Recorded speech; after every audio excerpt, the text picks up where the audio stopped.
Muy bien. Bueno, eh, su- un gusto verlos de nuevo. Estamos aquí en el primer conversatorio. No, ya, espérenme. Esto que grabé me parece horrible. Perdonen. No, muy bienvenidos todos al conversatorio virtual, el debate de la seguridad metropolitana. Nos da mucho gusto estar aquí. Un saludo a los cuatro ponentes que nos acompañan, que vamos a tener una charla sobre este tema que nos parece muy relevante y en los que por lo menos nosotros cinco hemos estado trabajando los últimos tiempos. La idea es tener una charla pues muy versátil, en donde pues todos expongamos los retos y todas las complicaciones que implican la cuestión de la seguridad en las ciudades y en las metrópolis. Entonces, bueno, les doy la bienvenida. Creo que nos podemos presentar uno a uno, si les parece. Podemos empezar por Aurea. Doctora, por favor. Gracias, pues buenos días a todas y todos. Pues yo soy Aurea Grijalva, soy profesora e investigadora en la Universidad de Guadalajara, en el CUCH, donde además soy la coordinadora de la maestría en Derecho. Y bueno, pues muchas gracias por la invitación, un gusto estar aquí con ustedes. Mis líneas de investigación siempre versan sobre seguridad ciudadana, género, delincuencia juvenil. Y bueno, pues mucho gusto en estar aquí. Gracias. Ligia, por favor. Buenos días a todos. Hola, yo soy Ligia García Béjar. Yo soy pedagoga y comunicadora. Mis posgrados son también en comunicación y, bueno, un poco en ese sentido. Bueno, soy profesora e investigadora en la Universidad Panamericana, aquí en el campus Guadalajara. Y mis líneas van un poco en esa intersección, ¿no? De temas que tengan que ver con la comunicación y en ese sentido los consumos digitales y a mí los temas que tienen que ver con comunicación de la violencia, percepción sobre la violencia, discursos y narrativas sobre la violencia. Me ha gustado mucho, ¿no? Ya sea desde la perspectiva de los medios, de líderes de opinión como comunicadores o también de la percepción y de la educación, ¿no? Entonces, que es un tema, me parece además que está tomando mucha importancia, sobre todo pues en comunidades, ¿no? Como las nuestras, que son violentas. Y bueno, por ahí van mis líneas. Gracias.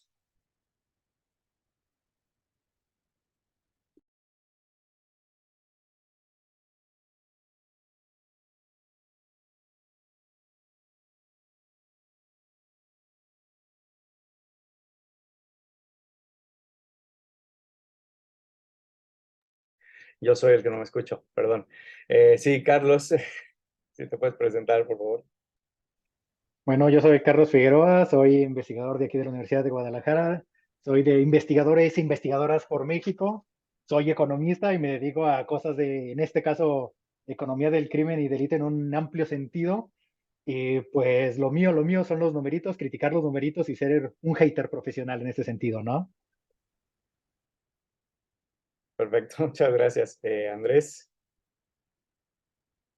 Hola, hola, buenos días a todas y todos. Pues bueno, yo soy Andrés Humano, soy profesor investigador en el Colegio de la Frontera Norte dentro de la modalidad de investigadores por México y me dedico a estudiar el tema de la seguridad, pero desde la óptica de las políticas públicas, ¿no? Tratar de entender qué políticas públicas consiguen qué resultados y cómo afectan las diferentes políticas públicas las dinámicas de violencia y criminalidad, ¿no? Encantado. Muchas gracias. Bueno, yo soy Fernando Jiménez, también soy investigador por México del Consejo Nacional de Humanidades, Ciencia y Tecnología. Estoy trabajando en el Colegio de Jalisco y bueno, soy politólogo y me he especializado en cuestiones de criminalidad, policía, terrorismo y seguridad nacional y seguridad pública y ciudadana. Entonces, bueno, pues muchísimas gracias y creo que iniciamos, pues bueno, la pregunta que nos planteamos, que les planteé para detonar el debate es, ¿qué sucede en la seguridad en las metrópolis y cómo configurar un esquema de seguridad conjunto, cómo trabajar, hacer trabajar a los municipios y pensarlo de esta forma en donde pues finalmente los ciudadanos que vivimos en estas metrópolis pues no nos constreñimos a las cuestiones políticas, sino nos movemos entre municipios, entre alcaldías libremente, pero no así las autoridades, ¿no? Entonces, ¿cómo encontrar un camino, ¿no? Esa sería la idea de la plática final. No sé quién quisiera echar el primer ping-pong, iniciar con cómo ven el tema. O si quieren, yo le doy. Vaya, vaya. No, pues, si quieres, comento un poquito, ¿no? Ok. Bueno, voy a hablar comentando un poco sobre el caso de Monterrey, que de hecho, si vieron las noticias el día de ayer, pues aparecieron varios cuerpos, ¿no? Mutilados en diferentes zonas del área metropolitana. Y el tema de la seguridad en las metrópolis implica retos importantes. Estábamos hablando, por ejemplo, en el área metropolitana de Monterrey, que antes hablábamos de 11 municipios, ¿no? Que conformaban el área metropolitana. Hoy se llega a hablar hasta 17, 18. Eh, es muy complicado poner de acuerdo y coordinar en temas de seguridad tantas autoridades, ¿no? Tienes un gobierno estatal que tiene que coordinarse con 17, 18 municipios. ¿Cómo te pones de acuerdo en esos temas? Y no solo eso, sino aparte municipios con realidades muy distintas. Y estoy seguro que lo mismo sucede, por ejemplo, en la zona metropolitana de Guadalajara.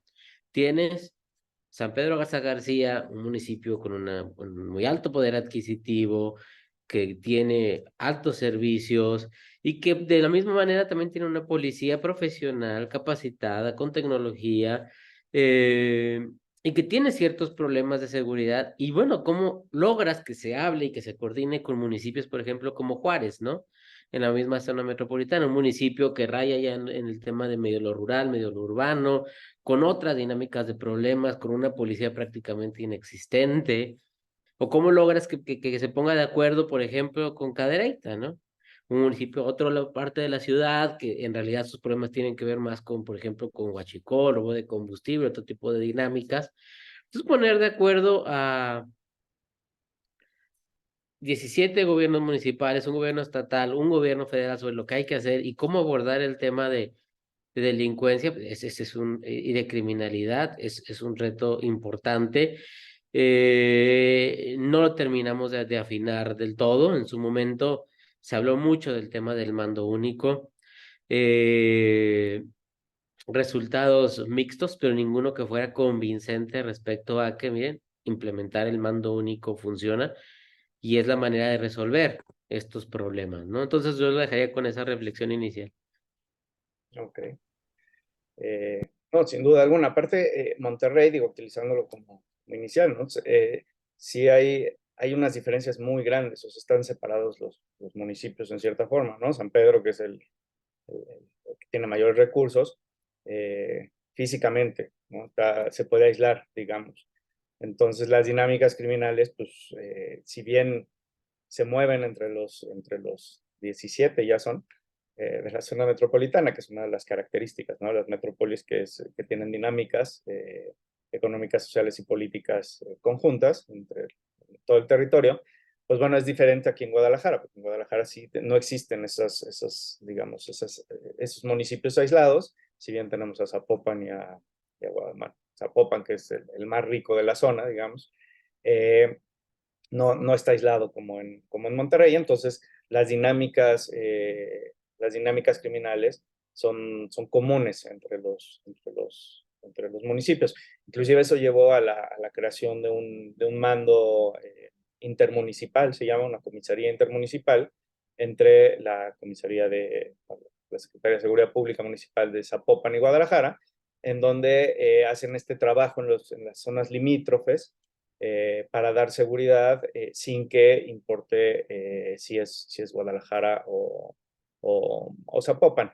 Hay muchas críticas a estos esquemas, al final dicen que nada más están patrullando, pero finalmente son estas estructuras, estas ideas que se tienen para poder enfrentar a las restricciones jurídicas que tiene el municipio para actuar en otros lados, y sobre todo para que a nivel ya carpetas de investigación y juicios no se caigan los casos, ¿no? Que ese es uno de los problemas que tienen las comisarías de policía en el caso de cuando es ambiguo, digamos, el trabajo en el territorio, ¿no? Pues yo continuaría por ahí, no sé. Sí, yo creo que digo, por seguir en la línea que puso a la mesa el Y doctor recibo Zumano, yo pienso que hay muchos temas que podemos abordar, pero justo sí creo que es un tema central pensar en esa falta de coordinación, pero yo lo plantearía como con otra palabra, ¿no? Falta de cooperación o de colaboración. Y creo que esto también tiene que ver como un reflejo social, ¿no? O sea, finalmente las instituciones son un reflejo de la sociedad, ¿no? Y creo que también esto se relaciona con no asumir que el problema de la seguridad es de todos en todo momento, ¿no? O sea, nos afecta a todos. Y entre municipios podríamos pensar, bueno, es un problema de Zapopan. Bueno, sí, pero seguramente afecta a Tlajomulco y afecta a otros, ¿no? O sea, igual, ¿no? O sea, a nivel individual también lo vemos, ¿no? Bueno, pues ante la seguridad lo que hago es me meto en un coto y me encierro. Ok, a lo mejor resuelves con un parche el problema de la seguridad para ti en un momento determinado muy concreto, pero al final la seguridad es un problema que no tapamos con parches, ¿no? Entonces creo que sí tiene que ver con un problema de coordinación, de colaboración social, de entendernos como una sociedad en conjunto. Y me iría más allá con un tema que ya saben que me gusta mucho este tema, el tema de la confianza, ¿no?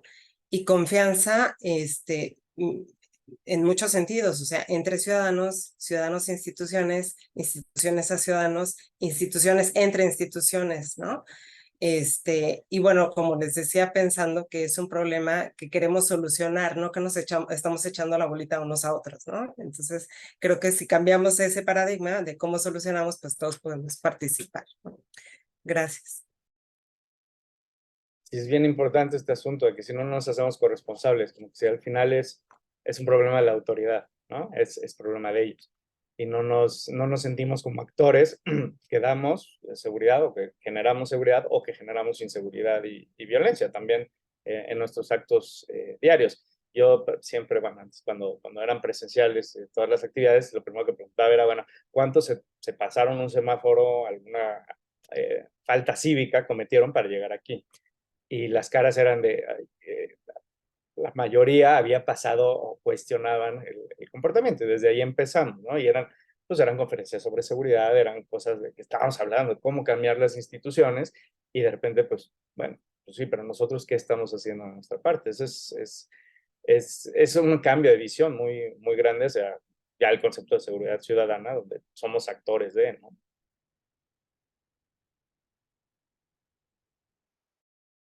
Bien, pues igual a partir de lo que comentó, ahora de lo que tú comentas, yo daría un poco ese giro justamente a profundizar un poquito sobre justamente cómo estamos pensando el tema de la seguridad ciudadana, digamos, en términos de nuestras conductas y nuestros comportamientos, ¿no?, sociales, desde casa, ¿no? Y en caso lo que voy a centrar en este momento es desde la escuela, ¿no? Que pues es ese lugar de aprendizaje social sumamente importante, desde luego siempre mediado por lo que pasa en casa, pero particularmente un tema que creo que nos interpela a todos y que independientemente de la configuración de los municipios, ¿no? Como hablaban ahorita Andrés y tú, una de las instituciones, digamos, en donde por lo menos en la formación de esa ciudadanía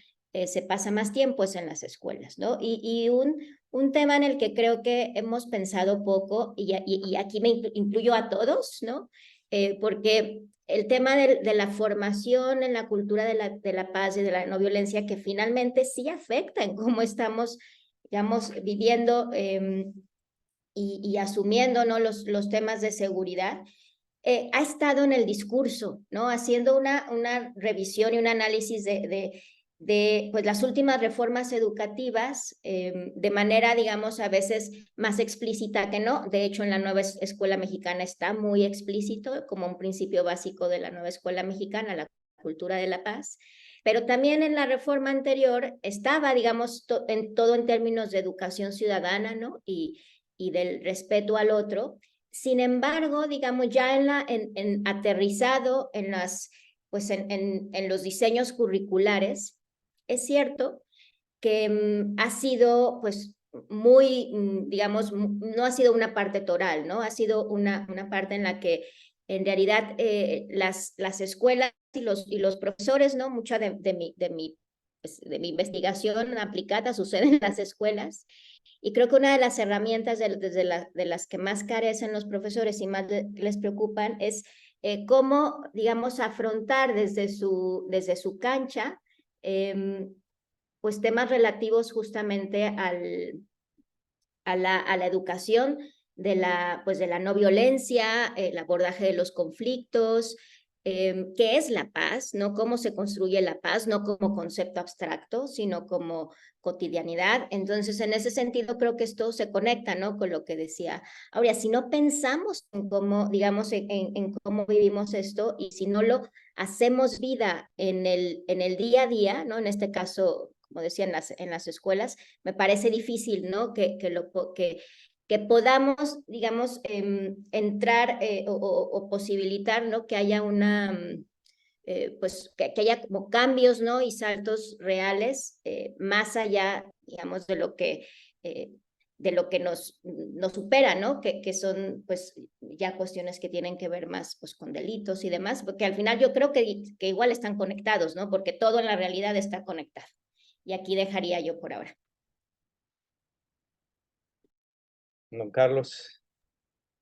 Sí, mira, dentro que estamos hablando de la universidad y los estudiantes y la cultura de la paz, por lo menos aquí en la Universidad de Guadalajara, todos los campus se comportan de manera distinta. Por ejemplo, aquí en el CUSEA, ves muy normal ver la patrulla dando vueltas dentro del CUSEA, policías caminando y demás tranquilamente. Enfrente están ciencias sociales. Ahí nunca les permitieron que entrara la policía, nunca les han permitido que estén patrullando, por lo mismo que ya sabemos que hay gran desconfianza en las instituciones y que el que más desconfías es el más cercano, que en este caso es el policía municipal, el policía de tierra, etcétera, ¿no?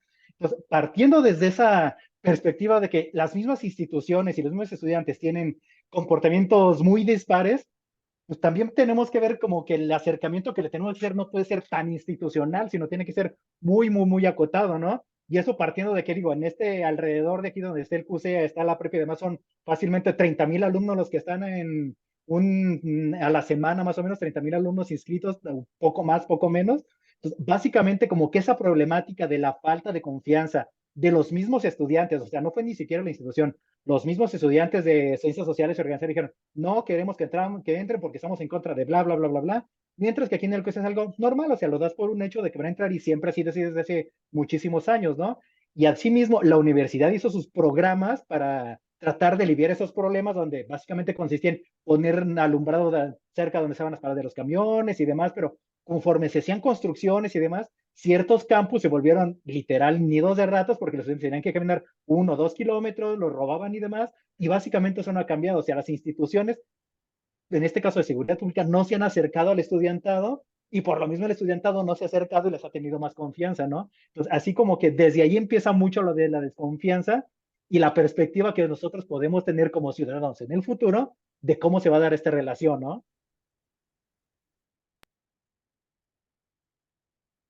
Bueno, regresando un poquito a esto que estamos hablando de confianza, de coordinación, en el tema de la seguridad metropolitana, efectivamente es fundamental el tema de la confianza. Municipios o niveles de gobierno, instituciones, policías, fiscalías, etcétera, difícilmente se van a coordinar si no hay esa confianza, ¿no?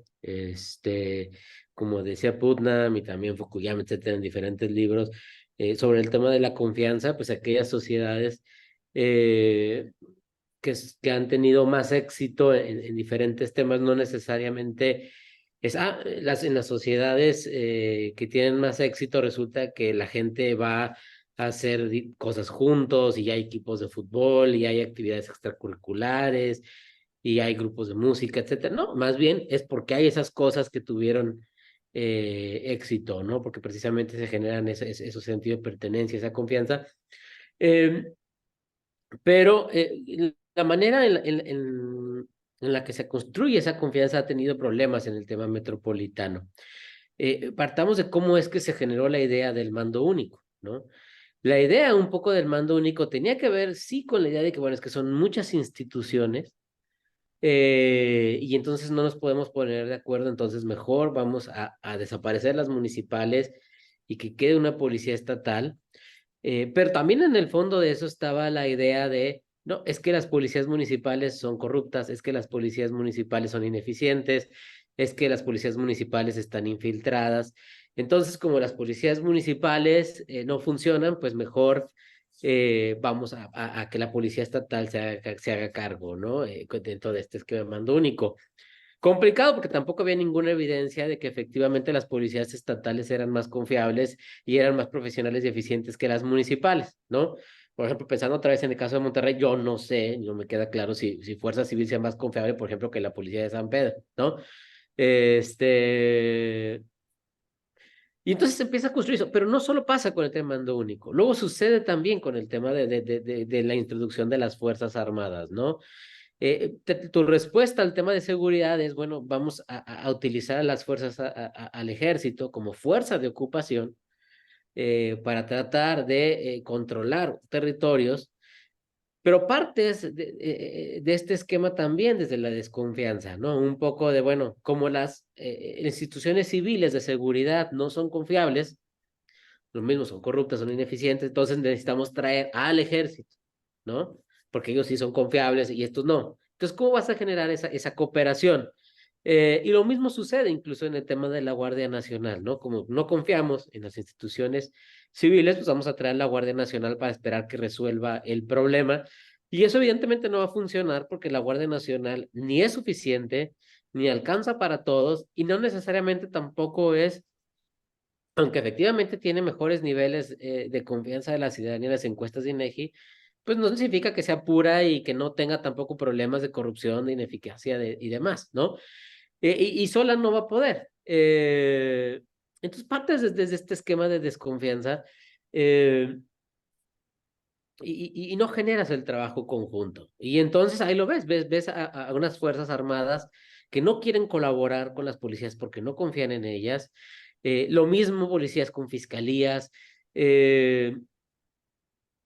Y esto termina, por ejemplo, viendo es un fenómeno donde las fiscalías pues ahora son cuellos de botella también precisamente porque no confían en que las policías les ayuden a investigar.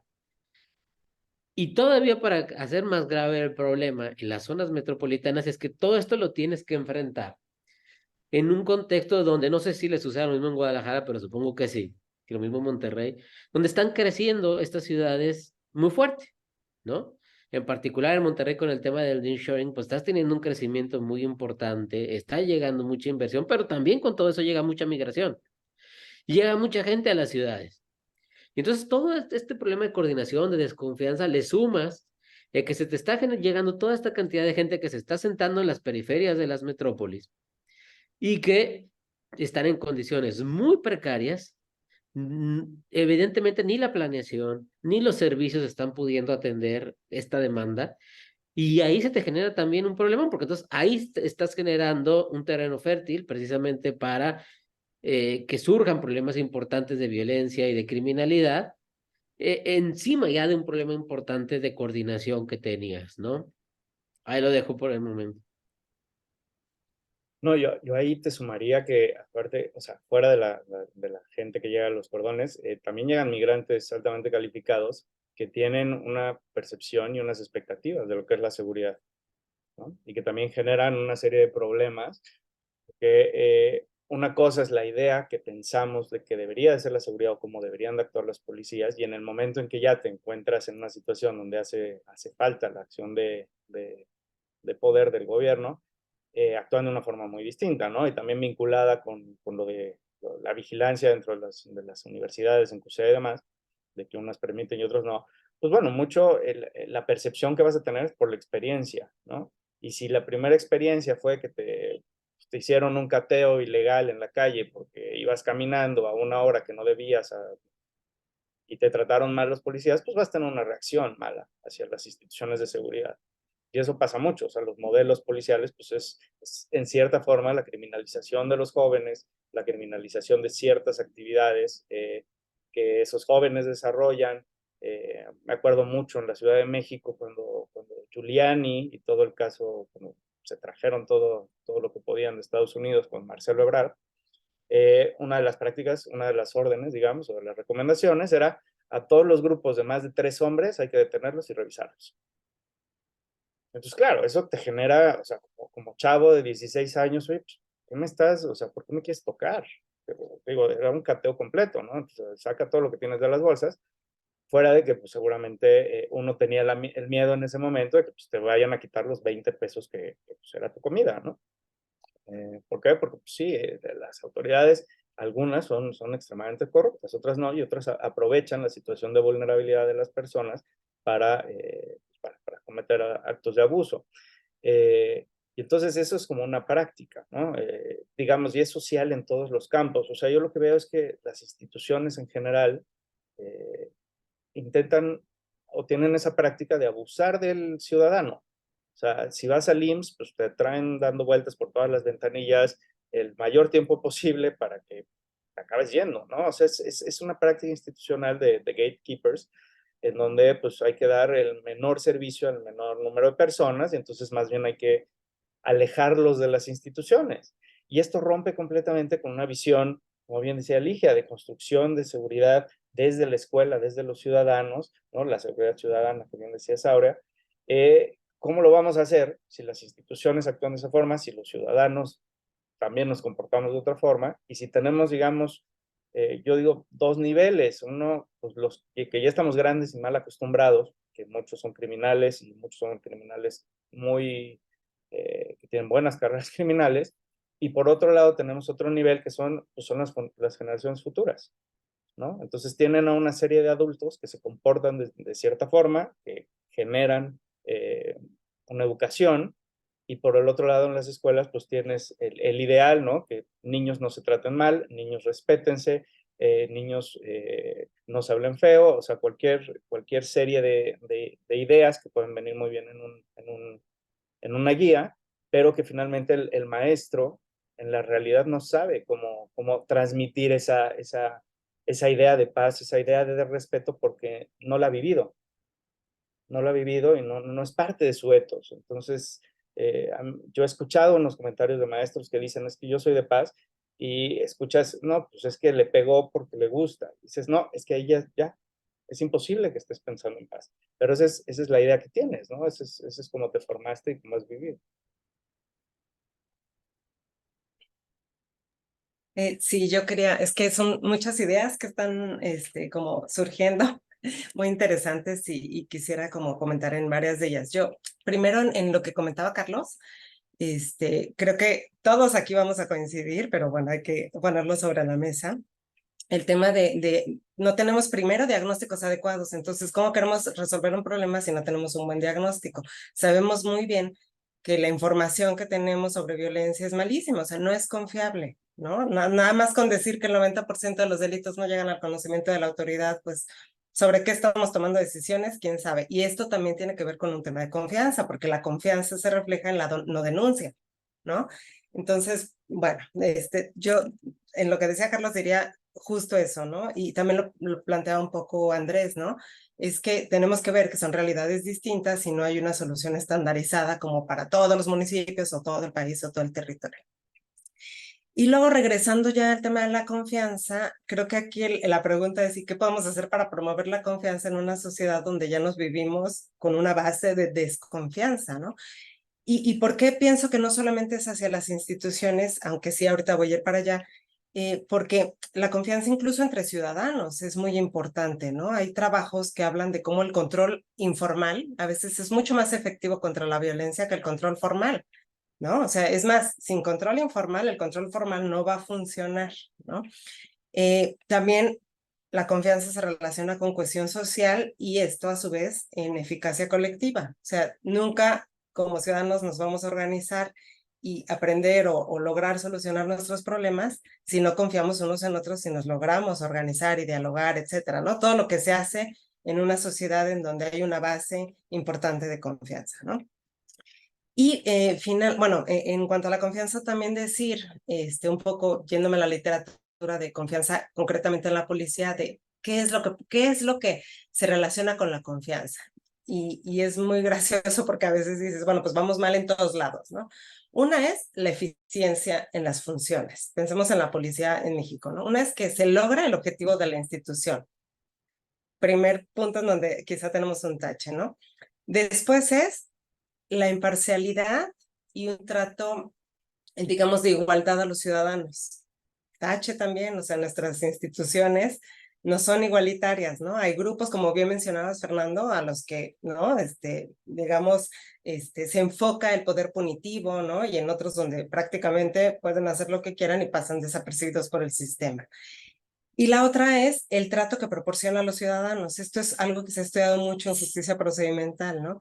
Cómo, no solamente si das soluciones justas, sino cómo tratas a los ciudadanos cuando van a plantearte un problema, ¿no? Hay un trato digno, hay un trato respetuoso, etcétera. Y bueno, creo que ahí también tendríamos tache, ¿no?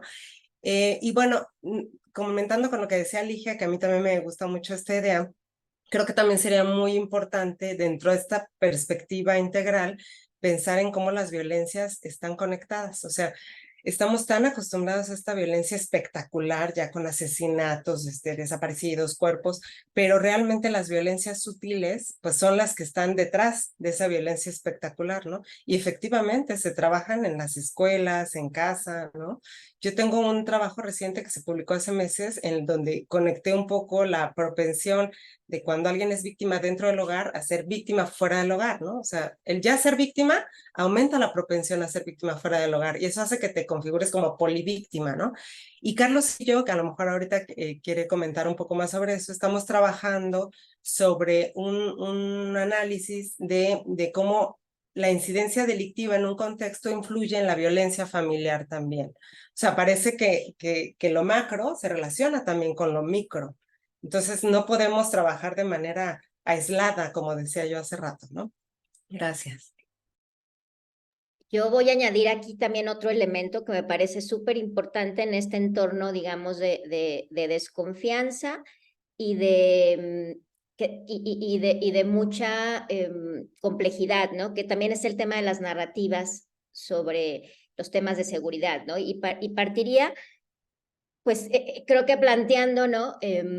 Probablemente ustedes están mucho más familiarizados también con estos conceptos, pero creo que el mismo concepto de seguridad es un concepto bien amplio, ¿no? Que implica muchas cosas, ¿no? Porque, pues, la seguridad es todo, es la seguridad personal, pues la seguridad jurídica, la seguridad de nuestras posesiones, la seguridad interior, o sea, son un montón de cosas, ¿no? Y por otro lado, creo, ¿no? Que además particularmente en todas yo creo que en muchas sociedades, pero en la nuestra, las narrativas sobre seguridad pues se han exponenciado, simplemente porque hay algo que comunicar sobre seguridad desde hace mucho tiempo, ¿no? Desde las autoridades y desde los medios de comunicación. Me voy a concentrar en este momento y ya en la siguiente ronda hablaré más de los medios de comunicación, pero creo que las autoridades, digamos, del Estado, encargadas de comunicar temas de seguridad, han sido, digamos, tradicionalmente muy confusas también con sus mensajes, porque además justamente la misma estructura de la seguridad ha sido muy cambiante. Entonces, para el ciudadano de a pie, al final digamos, no sé, eso sería muy interesante, ¿no? De conocer. No he visto unos estudios como tal, así que abarquen todo esto, pero muy probablemente para muchas personas es lo mismo la policía vial y de tránsito que la Guardia Nacional, o sea, en los hechos, ¿no? Y entonces en ese sentido, ¿no? Creo que se vuelve sumamente retador, ¿no? Igual para todos los frentes, ¿no? Poder armonizar bueno, todos tenemos claro que queremos tener seguridad y que aspiramos a la seguridad, pero poder armonizar esos mensajes de seguridad desde el aparato del Estado, que al final me parece que lo que ha pasado es que se han politizado mucho, que se han polarizado y que además lo que vemos desde quienes comunican la seguridad es que entre ellos se golpean también políticamente todo el tiempo y son incluso sumamente violentos, ¿no?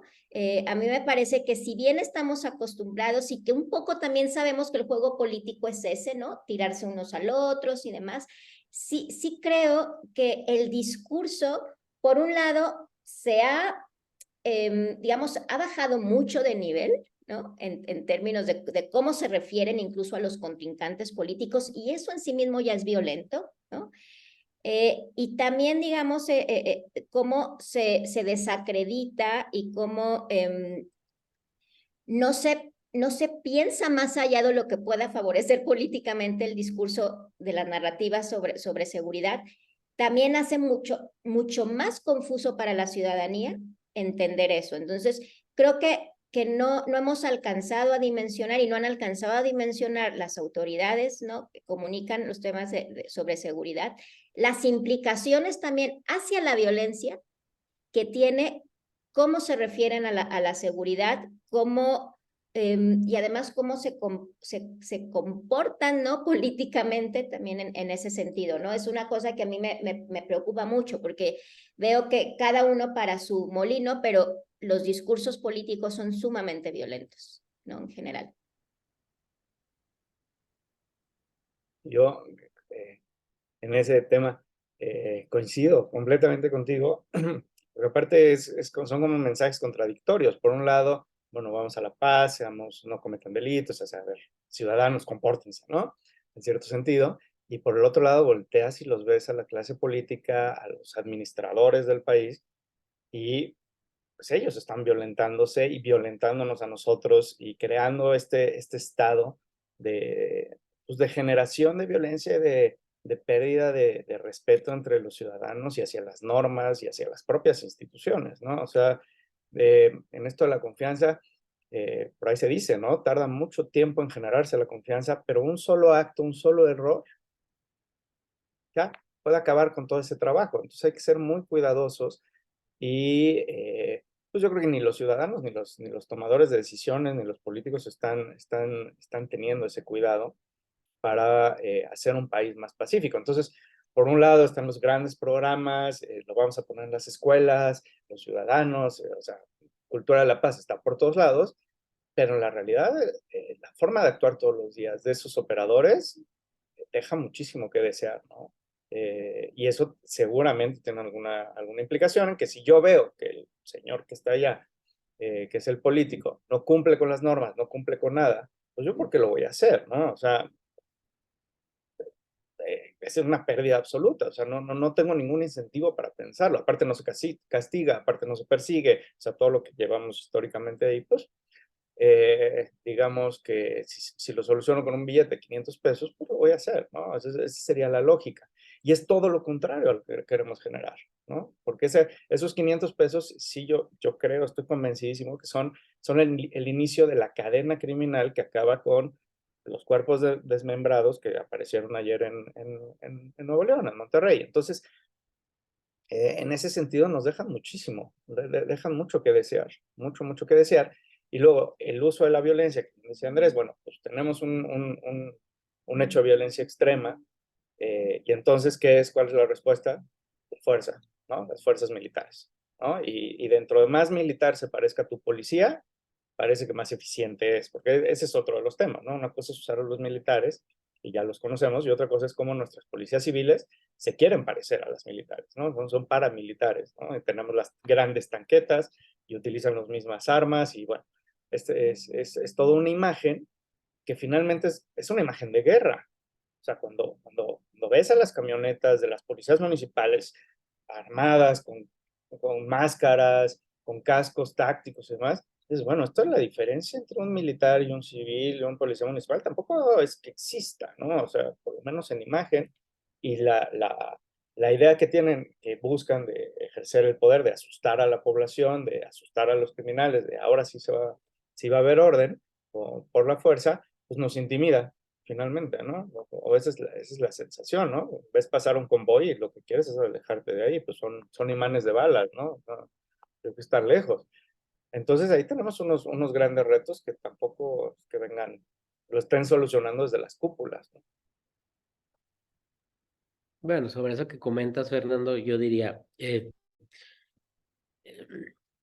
bien han comentado aquí, y estoy totalmente de acuerdo, gran parte del trabajo de prevención lo hacen los controles sociales e informales. Eso estoy completamente de acuerdo.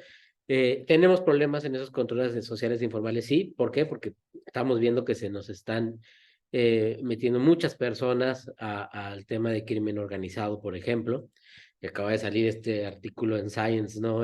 Que ha estado en todos lados, que habla más o menos de 175,000, con todas las limitaciones que tiene su modelo, pero resulta que también el modelo de Lantia más o menos anda por ahí en 175,000. Entonces, algo está pasando ahí con los controles sociales e informales, pero la gran parte del trabajo de prevención lo hacen los controles sociales e informales. Ahora, ¿qué hacemos precisamente con ese pequeño porcentaje? Y es la parte de, ahora sí, pensar en soluciones y que, bueno, hemos encontrado respuestas en el sentido de que lo que funciona muchas veces es focalizar, certeza y celeridad, un adecuado balance entre la parte punitiva y la parte preventiva, todo este tipo de cuestiones que se han ido planteando.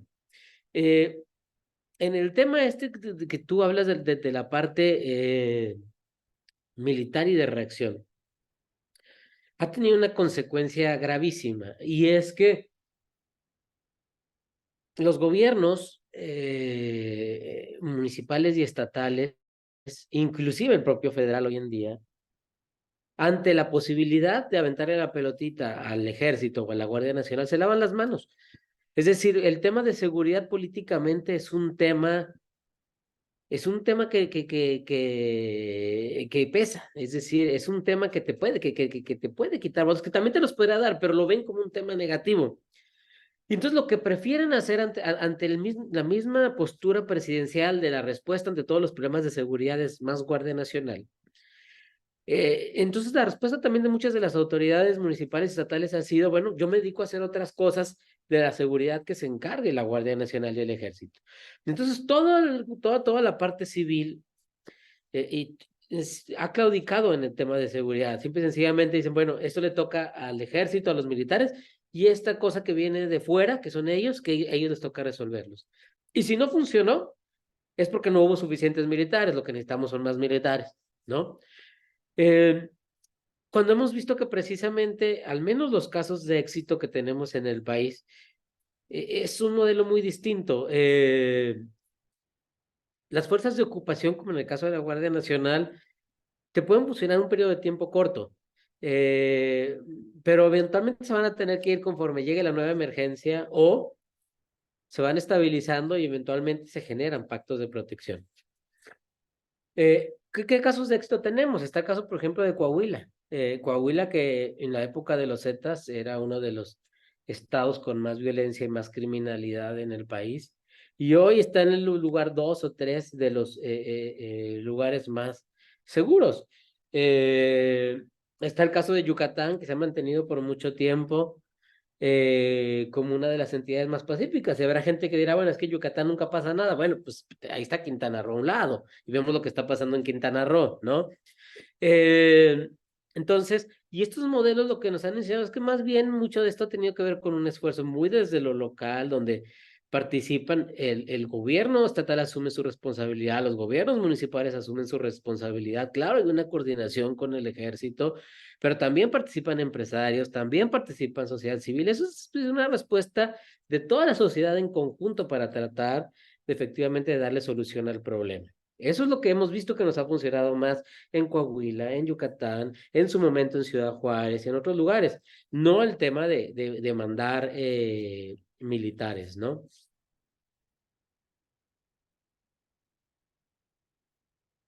Yo tengo dudas al respecto. Ah, Voy a ponerme del otro lado. A ver, digo, claro que hay experiencias buenas y el ideal es que se genere de esa forma la seguridad, pero finalmente sí tenemos unos grupos criminales que sobrepasan en violencia y también tenemos sociedades que somos extremadamente corruptas y estamos muy vinculadas. Entonces, ¿cómo va a salir de esas estructuras sociales locales, municipales, una respuesta a lo que viven todos los días, a lo que es práctica todos los días? O sea, digo, llevándolo a casos, ya casi no se da porque ya está Netflix, pero era la venta de discos piratas. Era una práctica. Y era de todos los ciudadanos y todos compraban la última película y aparecía y no era un delito. O sea, no se contemplaba como un delito. Pero finalmente, pues, si tu comunidad no acepta que eso es un delito, no acepta que es una práctica que está dañando, pues va a ser muy difícil que desarrolle una solución para eso. Y hay cosas que sí tienen que venir de fuera. O sea, creo que sí podemos pensar mucho en lo local, pero también hay una parte de que lo local es muy perverso o puede ser muy perverso. Y los propios mecanismos locales pueden ser los que estén propiciando la colisión, bueno, que estén coludidos con las criminalidades, y entonces que haya bajos niveles de violencia, porque una cosa es criminalidad y otra violencia, ¿no? O sea, puedes tener un lugar muy sin violencia, ¿no? Yucatán, pero puedes tener una actividad, un mercado criminal muy amplio. No lo sabemos. Y volvemos al punto que decía ahora al principio, no tenemos datos, o sea, y nuestros datos son muy malos. Y más bien, pues tenemos unos datos estadísticos que tienen que ver con la expresión de la criminalidad, no con la criminalidad per se. O sea, no sabemos qué tanto el sistema inmobiliario depende de la criminalidad, por ejemplo, ¿no? No sabemos los niveles, o sea, tenemos idea de que ahí está. Y si, por ejemplo, las dos grandes constructoras del país están en tu municipio y y esas están vinculadas con la criminalidad, pues, ¿cómo vas a sacar una solución? O sea, ahí es complejo ese asunto. Tampoco va a ser por las armas, me queda muy claro, pero no, me cuesta trabajo eso romantizar que de repente la solución está en lo local y suena muy bonito, pero pues, ya lo hicimos antes, pues. O sea, como que también ha sido un ciclo, ¿no? Antes era lo local, luego lo federal, luego lo local, y así vamos dando vueltas y no logramos identificar cuál es la forma ideal para poder detener los altos niveles de violencia y acabar con la criminalidad, que ese creo que es el segundo paso. No lo hemos ni siquiera iniciado, ¿no? No hemos disminuido la actividad criminal, hemos disminuido en algunos lugares la violencia, pero no la actividad criminal. No, claro, a ver, no son lugares ideales, ¿no? Por ejemplo, el caso de Coahuila, que hoy es una de las entidades pues, más pacíficas del país, claro, tiene un mercado importante, por ejemplo, de cristal, ¿no? Es una entidad donde efectivamente hay bastante narcomenudeo de cristal, pero eso no se traduce en homicidios, no se traduce en secuestros, no se traduce en extorsiones. Y bueno, están lejos de ser mundos ideales, pero bueno, a veces vamos un paso a la vez. Y estoy de acuerdo contigo, la parte federal tiene, o sea, es decir, el ejército tiene su rol en toda la estrategia, por ejemplo. ¿Por qué? Porque sí tenemos grupos criminales fuertes, poderosos, y que el ejército se requiere a las Fuerzas Armadas para atender la problemática, una parte de la problemática. El asunto es cuando la única respuesta que tenemos y lo único que hay que hacer es las Fuerzas Armadas, ¿no? Pero esa parte de pensar por un lado que la respuesta es, la única respuesta es mandar ejército, que sí tiene una parte importante que actuar, es decir, porque al final de cuentas la violencia es un monopolio natural, ¿no? Y ahí es donde entra la parte de las Fuerzas Armadas. También la otra parte tiene sus complicaciones, que es la parte de pensar que hay que irnos siempre y la única solución está en irnos a las causas raíz. Bueno, sí hay que atender las causas raíz, pero cuando pues el paciente se te está desangrando, pues si vas a atender las causas raíz se te va a morir, ¿no? Entonces, hay que encontrar un adecuado balance entre qué tanto atendemos síntomas, qué tanto te vamos atendiendo causa raíz, porque también atender causa raíz toma mucho tiempo. Y hoy por hoy, académicamente al menos, no tenemos tan claro exactamente cuáles sean las mejores formas de lograr esa prevención para ir a las causas raíz y que tiene que ver con toda una confusión que hay sobre los temas de prevención. y desarrollo social, ¿no? Que muchas veces se está confundiendo reducción de la pobreza o estrategias para reducir la pobreza con prevención de la violencia y la delincuencia, que se tocan en algunos ámbitos, pero que a final de cuentas su naturaleza es distinta, ¿no? Entonces, no, yo no romantizaría la parte local, es decir, un municipio solo, si tú le dices a un municipio Tragualilo en Durango que resuelva solo su problema, pues no lo va a poder hacer, evidentemente, ¿no? Pero sí tiene una parte que jugar, ¿no? Y es importante precisamente integrar esos esfuerzos, que es lo que se ha logrado. ¿Ah?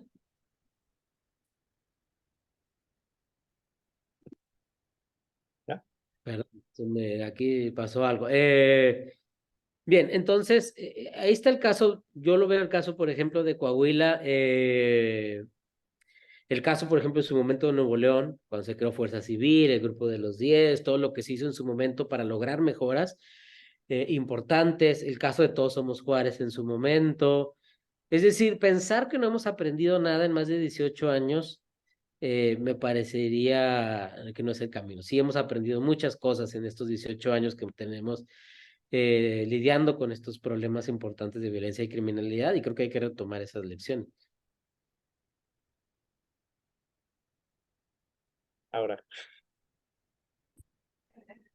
Ay, pues otra vez muchas cosas que decir. A ver, yo sí creo que en cierta forma sí se nos ha olvidado la parte de prevención social. O sea, yo sí creo que hemos enfocado mucho los esfuerzos a lo punitivo. Y estoy de acuerdo en que la prevención social es muy a largo plazo. Estoy totalmente de acuerdo en eso. Pero el problema es que el poder punitivo es como ir apagando incendios. Y va a seguir formándose el fuego si no trabajamos desde otro lugar. Entonces, y el problema es que cada vez vamos agotando los recursos. Hay un principio muy básico en derecho, ¿no? Que es el derecho penal, tiene un principio de última ratio. Se supone que es el último recurso del Estado. Llegaste ahí cuando ya agotaste todo lo demás, ¿no? Y no solo el derecho penal, en general el poder punitivo. Y entonces me pregunto yo, cuando ya estamos yendo a nuestras Fuerzas Armadas, que es nuestro último recurso, ya agotamos, primero, ya agotamos todo lo anterior, sería la primera pregunta. Y la segunda que me preocupa más es, ¿y qué va a pasar cuando ya no funcionen las Fuerzas Armadas? O sea, ¿a quién vamos a recurrir? ¿No? Y eso me parece todavía muy peligroso porque me parece una declaración casi del Estado diciendo, ya no tenemos más forma. Esto es nuestro último recurso y si no, casi que nos quedamos sin Estado y ya tendríamos un Estado bastante debilitado, ¿no? Ahora, hace rato hablábamos de las coordinaciones y de todas estas figuras. Yo me iría incluso al esquema de los derechos humanos y cómo han ido funcionando, ¿no? O sea, el esquema de los derechos humanos, finalmente lo que se ha logrado es que lo internacional permee lo local y lo local permee lo internacional. Entonces, creo que sí es muy importante pensarlo a nivel local, federal, estatal e internacional, el modelo de seguridad también, ¿no? Hoy una persona puede ir a instancias internacionales a reclamar un derecho y a mí eso me parece fabuloso, ¿no? Obviamente con los temas que hay, ya sabemos de corrupción, de hegemonías estatales, etcétera, ¿no? Y también que pondría sobre la mesa el tema, creo que ya lo están tocando, pero a lo mejor más explícitamente, de cómo hay un sector poblacional que se beneficia de la inseguridad. O sea, creo que era lo que decías hace rato, ¿no, Fernando? O sea, hay quien se beneficia de la inseguridad. Hay quien nos vende, por ejemplo, seguridad, vive de vender seguridad. Y ya pensando en los poderes estatales, incluso hay un libro muy interesante que se llama Gobernando a través del crimen, ¿no? Llega un punto en el que la forma de justificar el aparato estatal es a través de la seguridad, ¿no? Y entonces a veces la pregunta es, bueno, además de la seguridad, o sea, quitemos el velo de la seguridad, ¿qué más estás haciendo como gobierno? Porque hoy la seguridad es el tema para ganar, perder elecciones, prácticamente de eso hablan todas las campañas políticas, ¿no? Y todo lo demás, ¿dónde está? ¿No? Entonces, de pronto parece que hay un Estado que se puede beneficiar de la inseguridad, más todo el tema de qué pasa en una sociedad que vive con inseguridad, con miedo, pues es más fácilmente controlable, como decíamos hace rato, no se organiza, no demanda sus derechos, etcétera, etcétera, ¿no? Ya ahí nos podríamos perder. Y ya por último, creo recordar, Fernando, que yo en una ocasión a ti te escuché hablar, y creo que fue en un foro de cátedras, que hablaba, creo que hacías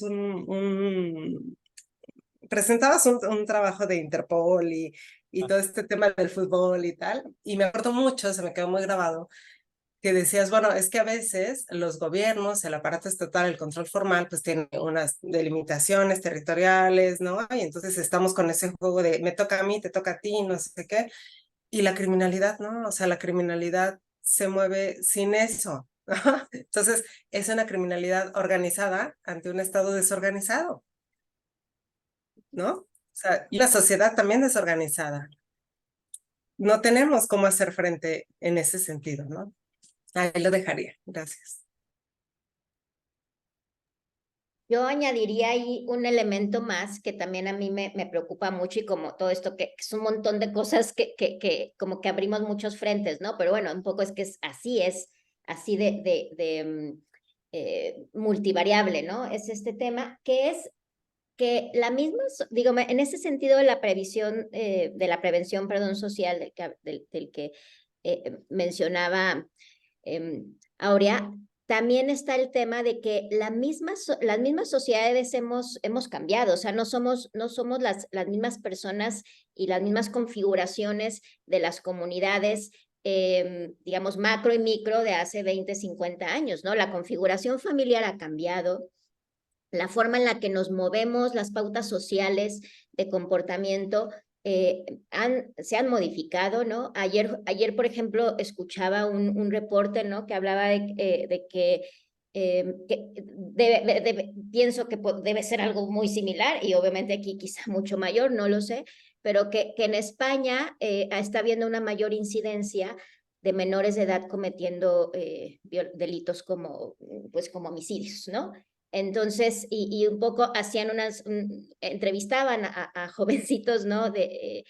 Pues un poco por qué habían cometido delitos y un poco, pues como todo lo que los había llevado, ¿no? A ese punto.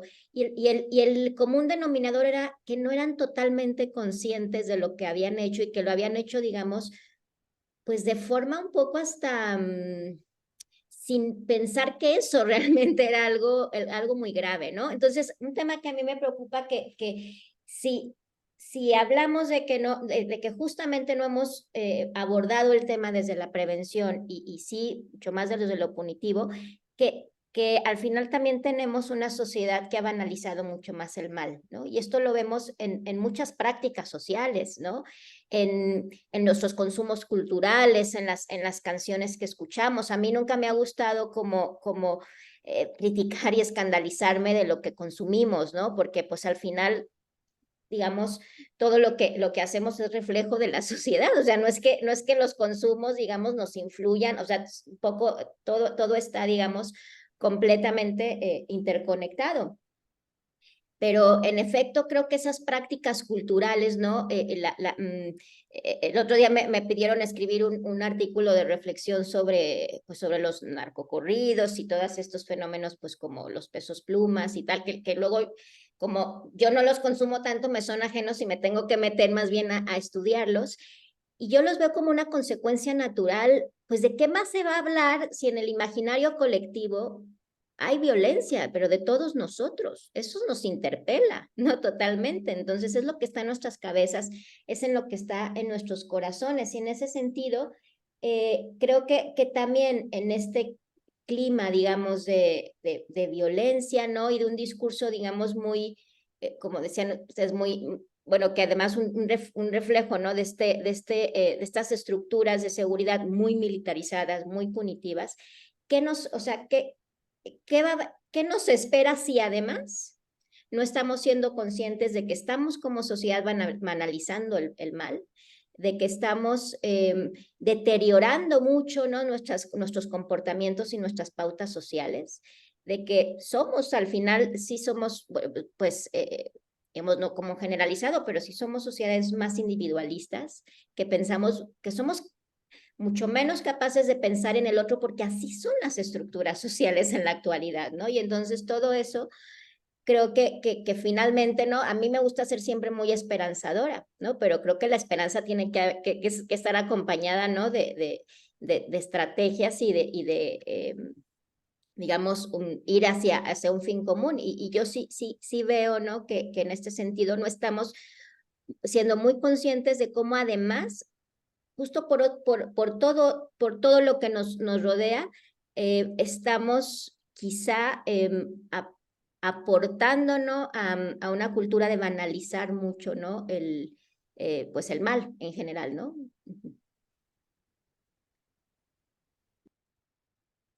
Híjole, ya, sí, son demasiadas ideas de repente.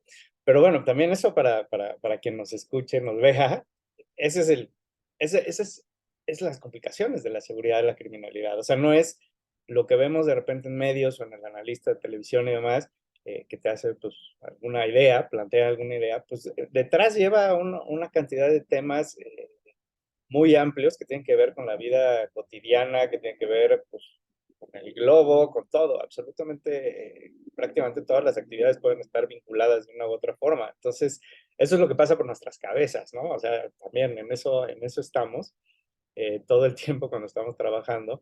Y bueno, no hay que quitarle valor, digamos, ¿no? Y es bueno que el público también sepa que, pues, bueno, así es, cuando uno habla sobre seguridad, pues de eso se trata, no es algo pequeño, no es algo sencillo, sino es algo bien complejo que es muy difícil tener certezas y es un tema. Yo no voy a retomar aquella, la referencia que existe ahora. Sí, bueno, a ver, yo estaba estudiando, bueno, he estudiado la cooperación internacional, la coordinación internacional. Y entonces, lo que encontré, aparte de la confianza, o sea, al final son los mismos temas, es que pues, si no colaboramos con otros países, o sea, no vamos a parar absolutamente nada, ¿no? ¿Y cómo colaborar si no colaboramos entre nosotros? Entonces, bueno, es altamente complejo generar esos espacios de colaboración. Y efectivamente, la criminalidad, o sea, ahorita estamos hablando de lo municipal, de lo metropolitano, de lo estatal, de lo nacional, pero la mitad de los delitos tienen vínculos con otros países. O sea, o sea, ya sea el instrumento con el que se cometió el delito, la persona, el fraude ese del rey de Arabia, que aparte a mí me empezaron a llegar ahora muchos correos que me ofrecen mucho dinero si les doy todos mis datos, pues eso viene de otro lado, o sea, puede estar en China, puede estar en Nueva York, puede estar en quién sabe dónde. Y claro, uno, a ver qué pasa, vas al municipio, ¿no? Pues esta autoridad, oye, me pasó esto. Y el municipio, ¿qué capacidad va a tener de poder hilar fino, ¿no? Seguir esa investigación para poder identificar que pues caíste en un fraude y que se castigue en el país donde toca. O sea, eso está fuera, lejos, completamente de la mente, de la estructura actual que se tiene de seguridad y nos condiciona. Y ese es un poco el drama desde entonces y actualmente nuestra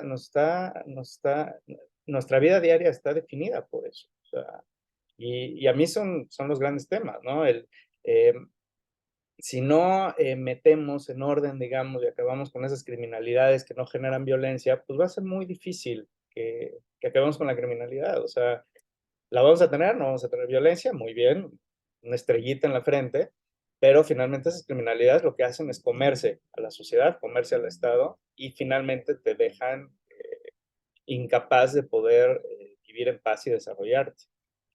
Hace poco me están contando la historia de un coto, un condominio, en el que lentamente una familia que pertenece a a una organización criminal ha ido cooptando la mesa directiva del comité de vigilancia y entonces de ahí ha ido contratando servicios vinculados con sus empresas criminales y entonces los habitantes de ese lugar eh, tienen que pagar unos sobreprecios absurdos y no tienen forma de quejarse. O sea, son rehenes de sus propios vecinos, de un esquema criminal. Ahí la violencia está pues, en la amenaza del uso de la violencia. No hay cadáveres, no hay coches quemados, no hay absolutamente nada. Pero no pueden vivir en libertad. O sea, no pueden tomar decisiones y ni siquiera pueden vender las propiedades porque tienen que pasar por una empresa que está vinculada con ellos. Entonces deciden de la vida de las personas que están en ese cuarto. Entonces es muy impresionante que sí nos estemos dedicando a perseguir la violencia, pero esa otra parte pues ahí sigue y ahí seguirá, y si no la tocamos, pues va a generar lo otro. O sea, es como hacer muchas cosas al mismo tiempo. Necesitamos hacer multitasking y parecería que no alcanzan los recursos, o eso nos dicen. Carlos, levantaste la mano. Ahora que dices esto lo estamos viendo desde nuestra perspectiva, pero para mí la pregunta también sería, ¿y la autoridad qué quiere? La verdad, o sea, la neta. Escuchas al gobernador y no, es que ya bajó la delincuencia, la incidencia, escuchas en el DF, mitad de homicidios, somos los mejores del mundo mundial, escuchas al Faro de que ya bajó la tasa de homicidios, el ENVIPE bajó 2% en 6 años, o sea, ya estamos del otro lado, pero luego tú dices, o sea, ¿cómo bajas la incidencia? Pues fácil, no recibes denuncias y ya. Si te tardas 16 horas para denunciar algo, pues baja la incidencia, sencillo, ¿no? ¿Cómo bajas los homicidios? Sin cuerpo no hay delito, o sea, la cantidad de desaparecidos que hay metidos ahí en los datitos, y cuando ves los datitos que a medida que suben los desaparecidos, bajan los homicidios, dices, ¿será casual? ¿Serán errores estadísticos? Y luego cuando ves la tasa de prevalencia que se pone brutal, al 90 y tantos % de cifra negra y demás, o sea, desde el lado del gobierno es relativamente fácil bajar la incidencia, cuando la incidencia no es el problema, sino la perspectiva que la población tiene. O sea, no es que necesariamente la victimización o la perspectiva de seguridad haya cambiado, quizás permanece igual, pero quizás ya nos acostumbramos y pues por eso no baja, ¿no? O sea, realmente mientras no te pase a ti, no te cause escándalo. Si estamos aquí en Guadalajara, mientras salga de los municipios tradicionales, no pasa nada. Si estamos en otro lado, es que no fue en Monterrey, fue en 3 municipios al lado de Monterrey.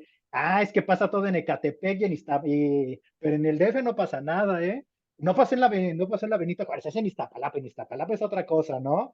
Entonces, desde esa perspectiva, una gran pregunta sería, ¿qué es lo que quiere la autoridad? O sea, ¿cómo intenta la autoridad ganar ese debate público sobre la inseguridad y la violencia y demás? O sea, ¿en qué se basa, no? O sea, la verdad, ¿en qué se basa? En que nos acostumbremos y que ya no nos importe, en que los datos digan lo que ellos quieren cuando sacan las encuestas y no coincide con lo que ellos buscan. O si esa perspectiva está cañón, digo, pues porque vemos a los fiscales y pues básicamente dicen que no pasa nada. Secuestran a alguien como a la presidenta municipal y dicen, es que fue su culpa porque no nos avisó y nos pidió seguridad. O sea, básicamente te están diciendo, si te secuestran es por tu culpa porque no nos dijiste que ibas a hacer esto. Cuando en realidad ellos nos deberían de proteger, y por eso ahí son preventivos en teoría y no reactivos, y ahí empieza de nuevo, dices, si a ellos les pasan, ¿qué no nos podría pasar a nosotros? Cuando ves que pasan el convoy de policías y dicen, eso no fue nada, es algo viral, extraño, ¿y qué pasó? O sea, solo eran unas cuantas camionetas blindadas, o sea, no pasó nada, o sea, ese tipo de cosas el ENVIPE refleja mucho de lo que dice el gobierno, o el ENVIPE refleja que ya nos acostumbramos, o el ENVIPE y la cifra negra refleja básicamente que no nos importa ya denunciar porque sabemos que no pasará nada. Pues, ¿cuál sería la perspectiva del gobierno, ¿no? De las autoridades para decir, este es el fuero federal, los homicidios no son mi problema, yo soy municipal, los homicidios son federales, y esto también es federal, pero no es estatal, es municipal, y que te la pases con eso, ¿no? ¿Cuál sería como el punto en donde ellos intentan convencerte de que todo está bien cuando tú sales a la calle, sabes que no está bien, ¿no? Escuchas las noticias y sabes que no está bien? Entonces, como que ¿cuál sería la perspectiva del gobierno? Eso también sería una pregunta como importante, ¿no? A ver, Andrés. No, pues mira, la perspectiva del gobierno, creo que si vamos a hablar de los problemas de violencia y de crimen organizado en este país, no pueden entenderse o tratar de comprenderla sin comprender la relación autoridad-crimen organizado, ¿no? Es decir, esa zona gris donde se conectan precisamente el Estado y el crimen organizado. Sin entender eso, pues se volvería muy difícil comprender la realidad de criminalidad y violencia en el país. Tratar de entenderla con una falsa narrativa de policías y ladrones, pues no nos sirve para nada. Es cierto, hay algunos lugares donde hay un vacío de Estado y ante ese vacío de Estado crece el crimen organizado, pero hay otros lugares donde el Estado está presente, el Estado existe y incluso puede ser robusto y también hay crimen organizado. Y ahí estamos hablando de un tema distinto, ahí estamos de relaciones de simbiótica, ¿no? Vemos ahí una simbiosis entre Estado y autoridad. Y entonces, perdón, entre Estado y grupos criminales. Entonces, si queremos entender mucho de lo que sucede, en materia de criminalidad y violencia en el país, pues tenemos que pasar por entender esos vasos comunicantes entre la autoridad y el crimen organizado, ¿no? O sea, ya damos por hecho que existen esos vasos comunicantes. Sí No que lo... van a seguir. No, Ah, bueno. no. No sé, yo creo que los políticos se dedican a hacer política y a mantener el poder. Les da igual la mejora o no de la seguridad, mientras los ciudadanos, el voto, más bien el voto, no los ciudadanos, no se vincule con los resultados que dan en seguridad, dudo que tengan incentivos, ¿no? Tienen esta facilidad para echar la bolita y decir, no, eso es federal, eso es del municipio, y echar culpas y salir todas las mañanas a regañar a los ciudadanos porque hicimos malas cosas. Tienen esa capacidad. Yo lo que veo es que no hay un vínculo entre eficiencia policial o eficiencia en seguridad o mejor entre la seguridad y la intención del voto. Nuestro voto está más pensado, ya lo habíamos platicado Carlos y yo, está más pues, por otros factores socioeconómicos que no tienen nada que ver con la seguridad. No estoy mintiendo, ¿verdad, Carlos? ¿O sí? Okay. Entonces, como están más vinculados con la vivienda, con desarrollo social, con cuestiones de desarrollo social, pues bueno, pues la seguridad no es uno de los temas nodales ni que más les preocupan. Yo creo que van apagando fueguitos y más bien cuando ya están apagando un fuego, pues están pensando en el siguiente. Lo dan por hecho, no es algo que les preocupe. Entonces yo ahí creo que pues, si no los ciudadanos no empezamos a vincular esto, que está muy interesante lo que está sucediendo ahora, este sexenio, que es, a ver, el ex secretario de Seguridad Pública Federal se volvió gobernador, y no precisamente porque hizo un trabajo fenomenal en la Secretaría de Seguridad Pública, Durazo, no. Y ahora tenemos un ex secretario de Seguridad Pública que ahora quiere ser jefe de gobierno en la Ciudad de México. Dicen que dio muy buenos resultados. Yo no sé si dio muy buenos resultados o el país le fue muy mal, y entonces al hacer la comparativa salen muy bien planteados, pero finalmente los actores políticos y técnicos, los liderazgos de seguridad, están saltando a la arena política, de debate político, de cargos de elección, y eso es nuevo. O sea, eso sí no se había presentado de esta forma en el ambiente electoral, y parece que no les está yendo tan mal, ¿no? Ya tendríamos que ver ya a nivel municipal y en bueno, a nivel municipal y en más elecciones estatales para ver cómo se va moviendo esto, pero si la ciudadanía empieza a elegir liderazgos que vienen del campo de la seguridad, cuando objetivamente no han dado resultados, pues tenemos ahí un gran dilema también. O sea, cuando la seguridad va a ser uno de los indicadores para decidir el voto y decidir quién nos va a liderar. Yo lo que pasa es que lo veo lejísimos, lejísimos, lejísimos. O sea, los veo pensando en la preservación del poder y más poder, y la ciudadanía va por el otro lado, ¿no? En general, todos los candidatos y los precandidatos. Oye, ahí haciendo un comentario breve, yo me he puesto a pensar en eso, no lo tengo ni confirmado ni estudiado formalmente, porque como que luego me resisto a hacer mucho como investigaciones que tengan que ver con análisis político, pero si pensamos, ¿no? En esto que decías, ¿no? De personas de jefes, personas dedicadas, ¿no? Secretarios a temas de seguridad que se convierten en gobernantes, pensando también, bueno, en la misma crecimiento, ¿no? Del gobierno actual, no federal, en los estados. Yo sí veo ahí una cuestión que probablemente está ganando votos. Pues, y te los está ganando porque ganan, ¿no? Estados y ciudades.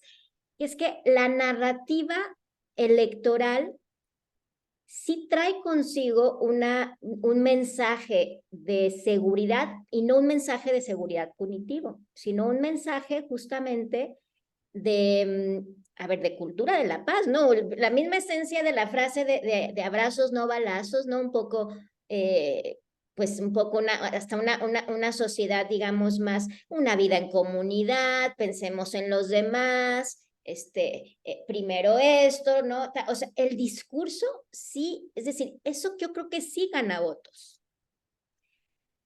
Ya después no se evalúa, ¿no? O no, digamos, no, quizá no se es tan crítico en el resultado y en la eficacia. Que eso probablemente quizá tarde, ¿no? Pero en algún momento sí tendrá que tener resultados electorales eso, ¿no? No, porque no se sostiene en sí mismo solamente un discurso, pero a mí sí me llama la atención que a las personas sí les llama al voto que les ofrezcan una posibilidad de una sociedad mejor, aunque luego no les digan cómo, porque no lo hacen, no lo tienen claro, o sea, yo no sé si, o sea, no les interesa más allá del discurso, ¿no? Es una pregunta que me hago, y no solamente en México, si pensamos, por ejemplo, en otras realidades cercanas a nosotros, no pienso, por ejemplo, en Colombia, ¿no? Y en el discurso de Petro, ¿no? También como candidato, también en Guatemala, ¿no? Y del proyecto Semilla o algo así, no se me olvidó el nombre concreto, fue un discurso muy de cultura de la paz. Entonces, eso sí genera, digamos, votos, cosa, por ejemplo, ¿no? Que con otros, también luego un discurso muy punitivo gana, ¿no? Es decir, tenemos estas mismas contradicciones, ¿no? Pero creo que vemos resultados electorales en ambas vías, ¿no? Porque, bueno, tenemos también otras realidades como Bukele y otras realidades o posibilidades, ¿no? Como Milei, ¿no? Y bueno, en fin, ¿no? Son como estos frentes de análisis, ¿no? Que siguen saliendo. Sí, yo también ahí coincido, o sea, sí creo que hay una conexión entre el tema de seguridad. Insistiría en lo que yo decía hace rato de si realmente, y conecta perfectamente con lo que decía Carlos, ¿no? O sea, realmente queremos terminar con el crimen como Estado, porque yo diría que es como estas relaciones de codependencia, ¿no? Donde la persona que vive por que una persona deje su adicción y en el momento que deja su adicción, se le acaba la vida, ¿no? Un poco a veces parece que hay esa relación entre codependencia entre el Estado y la violencia y la criminalidad, ¿no? Porque, como les decía, a mí me parece que sí es una forma de ganar votos, como decía Ligia, derechas o izquierdas, me da igual, o sea, el punto es la seguridad, ¿no? Cuando lo ponemos como un tema tan central, pero la otra es una forma de justificar el aparato estatal. O sea, ¿qué estamos haciendo? Estamos lidiando contra el crimen. Y eso es una forma de justificar al Estado, ¿no? Todo ese aparato. Entonces, digo, nada más para una pregunta que yo también me hago, muy breve, es, si tenemos un 90% de delitos que no llegan al conocimiento de la autoridad, y en eso, y con eso tenemos nuestras cárceles abarrotadas, que no funcionan para nada, ¿realmente sí queremos que la gente denuncie? O sea, este tipo de contradicciones, a veces me pregunto si realmente queremos terminar con la violencia y el crimen, o ya nos acostumbramos y se ha vuelto parte del sistema estatal, ¿no? O sea, de la necesidad de ese aparato y funcionamos a partir de eso, ¿no? En fin, es una reflexión. No, clarísimo, aparte, y luego los ciudadanos, ¿no? Nos queremos comportar bien, o sea, el cumplir el reglamento es algo que queremos hacer, que podemos hacer, que nos beneficia, porque seguramente vamos a estar buscando el resquicio y en el momento en que ya no nos gusta, que el reglamento dice que no pintamos la casa del color que debía de ser, por decir algo, pues nos va a molestar y vamos a decir, yo no quiero ese reglamento, ¿no? Porque tengo derecho a pintar mi casa como se me dé la gana. Entonces, yo creo que ahí sí hay un tema de jurídico, las leyes, que no queremos, normativamente no queremos, ¿no? En las No somos una instituciones cultura lo mismo. normativa ni de derechos, ¿no? O sea, en esta cultura de paz, o sea, cuando decimos cultura de paz, tiene muchas implicaciones eso. No es nada más, pues, un discurso que se da en la escuela en una clase de una hora, ¿no? O sea, cultura de paz implica una visión colectiva, ¿no? Un desarrollo colectivo y en eso no estamos muy dispuestos, ni siquiera como ciudadanos, pues, como bien dices, ¿no? En fin. Sí. Digo, sí se pueden lograr los cambios. Lo que pasa es que, no sé, igual lo que estamos pidiendo son liderazgos más, eh, o más liderazgos, digamos, desde lo local y lo federal, o sea, que hubiera más liderazgo que sean congruentes, ¿no? Y que sepan lo que están proponiendo y pensarlo a largo plazo. A mí me cuesta mucho trabajo pensar que ciertas actividades que son, están violando los reglamentos, ya no nos vamos a ir a la ley, los reglamentos municipales, a los bandos municipales, vayan a ser de repente de un día para otro los ciudadanos quieran cumplirlos. Lo veo muy difícil, o sea, el que se da la vuelta a la izquierda pues lo va a seguir haciendo, y el que se mete al carril del metrobús, yo creo que va a ser muy difícil sin esta parte punitiva. O sea, yo ahí sí creo que sí somos, en cierta forma, una sociedad, ¿no?, que nos comportamos como adolescentes. Así nos entrenaron, sí somos adolescentes. Y necesitamos al papá para que nos llegue y nos diga, lo hiciste mal. Y no una vez, sino muchas veces. Y estamos retando a la autoridad y estamos retando. Es un tema probablemente de psicología social, de cómo somos como sociedad, que hace muy difícil también darnos seguridad, ¿no? O sea, ¿cómo le da seguridad a alguien que no quiere, que no se quiere cuidar? Son los grandes dilemas de la seguridad. Y bueno, nos alejamos completamente de lo metropolitano, eso estuvo muy bien. Parece que no es tan relevante, lo dejamos bastante claro, creo. Ya llevamos un tiempo, no sé si quieran más ideas, más reacciones, ¿cómo la ven? Carlos, Andrés.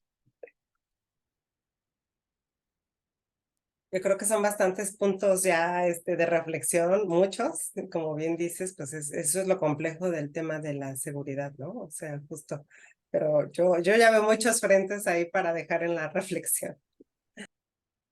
Lo que nos va a ayudar es que creo que tenemos muchos conversatorios que hacer. Sí, Ya temáticos.